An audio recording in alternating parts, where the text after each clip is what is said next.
Hello friends, today we are going to understand the concept or we could say the theory of cost push inflation.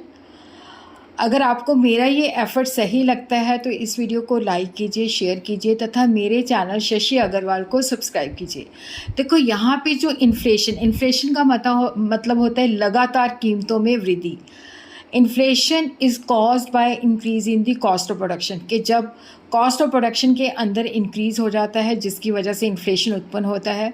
तो cost plus inflation के अंदर जब inflation उत्पन्न होती है तो एक तरफ तो कीमतें इंक्रीज़ हो रही होती हैं क्योंकि कॉस्ट ऑफ प्रोडक्शन बढ़ गया है, बट दूसरी तरफ पहले से आउटपुट और एम्प्लॉयमेंट जो है कम हो रहा होता है।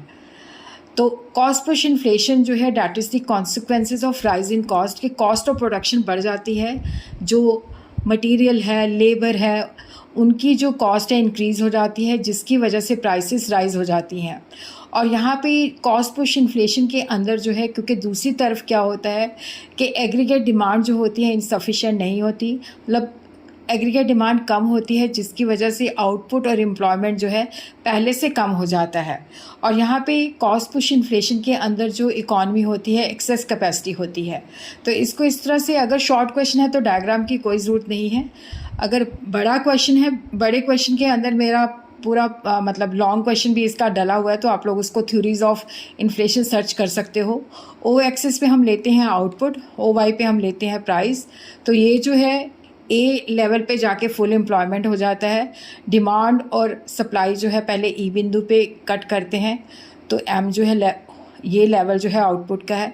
फिर उसके बाद जब लागतें बढ़ती है तो हमारा सप्लाई कर्व S1 हो जाता है, ऊपर की तरफ शिफ्ट हो जाता है, तो यहाँ पे प्रोडक्शन कम हो जाती है। उसी तरह ही जब कॉस्ट ऑफ प्रोडक्शन और बढ़ती है तो हमारा S2 हो जाता है, जहाँ पे हमारा सप्लाई और कम हो जाती है, प्रोडक्शन और कम हो जाती है।